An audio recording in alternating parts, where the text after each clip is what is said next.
وہ گناہ جس کی کرنے کی وجہ سے انسان کی تمام نیکیاں برباد ہو جاتی ہیں، تمام نیک اعمال، اس کی نماز، اس کے روزے، اس کے حج، اس کے قرآن کریم کی تلاوت، اس کے عمر، تمام اعمال ختم ہو جاتے ہیں۔ آئیے سنتے ہیں سورۃ انعام آیت نمبر 82 سے لے کر، دیکھیے اللہ سبحانہ وتعالیٰ نے 18 نبیوں کے یہاں نام لیے ہیں۔ میں نام آپ کے سامنے پیش کرتا ہوں۔ نوح علیہ السلام، ابراہیم علیہ السلام، داؤد علیہ السلام، سلیمان علیہ السلام، ایوب علیہ السلام، یوسف علیہ السلام، موسیٰ علیہ السلام، ہارون علیہ السلام، زکریا علیہ السلام، یحییٰ علیہ السلام، عیسیٰ علیہ السلام، الیاس علیہ السلام، اسماعیل علیہ السلام، یسع علیہ السلام، یونس علیہ السلام اور لوط علیہ السلام۔ تقریباً 18 یہ نبی ہیں۔ یہ یہاں پہ علیہ السلام نہیں لکھا ہوا قرآن کریم میں، لیکن میں نے ادب کے طور پر لیا ہے۔ اور آگے آیت نمبر 88 میں کیا فرمایا؟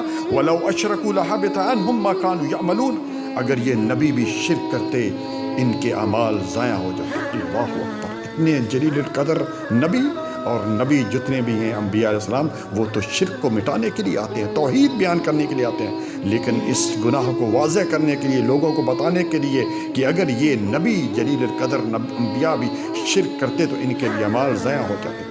اسی طرح پیارے بھائیو، اللہ سبحانہ وتعالیٰ نے نبی صلی اللہ علیہ وسلم کو مخاطب کیا، کہاں پر؟ اٹھائیے سورۃ زمر آیت نمبر 65 میں، اور کیا فرمایا کہ وَلَقَدْ أُوحِيَ إِلَيْكَ وَإِلَى الَّذِينَ مِن قَبْلِكَ لَئِنْ أَشْرَكْتَ لَيَحْبَطَنَّ عَمَلُكَ وَلَا تَكُونَنَّ مِنَ الْخَاسِرِينَ۔ اے نبی، آپ کی طرف اور آپ سے پہلے جتنے نبی ہو گزرے ہیں، آدم علیہ السلام سے لے کر آپ تک جتنے بھی نبی آئے ہیں، ان کو یہ وحی کی جا چکی ہے کہ اگر آپ نے بھی شرک کیا تو آپ کے بھی اعمال ضائع ہو جاتے ہیں۔ پیارے بھائیوں، یہ صرف بتانے کے لیے، ورنہ تمام نبی اور خصوصاً ہمارے پیارے نبی جناب محمد الرسول اللہ صلی اللہ علیہ وسلم تو توحید بیان کرنے کے لیے آئے ہیں، شرک کو مٹانے کے لیے آئے ہیں، لیکن یہ اتنا خطرناک گناہ ہے کہ اگر کرتے ہوئے موت آ جائے تو میرے بھائی اس کا ٹھکانہ ہمیشہ کے لیے جہنم ہے، اور اس پر جنت کی جو حرام ہے۔ اللہ تعالیٰ نے سورۃ مائدہ آیت نمبر 72 میں کیا فرمایا؟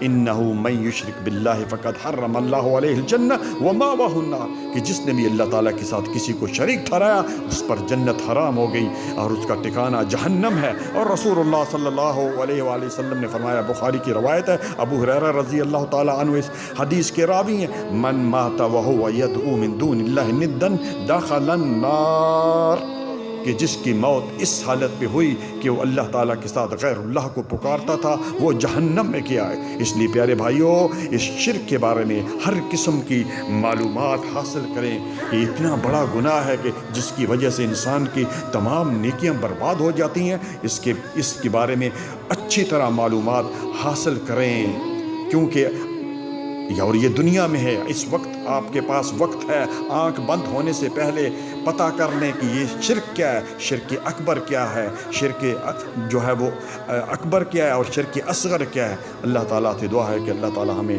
اس شرک سے بچنے کی توفیق عطا فرمائے۔ ربنا تقبل منا انک انت السمیع العلیم وتب علینا انک انت التواب الرحیم۔ سبحان ربک رب العزۃ عما یصفون والسلام علی المرسلین والحمد للہ رب العالمین۔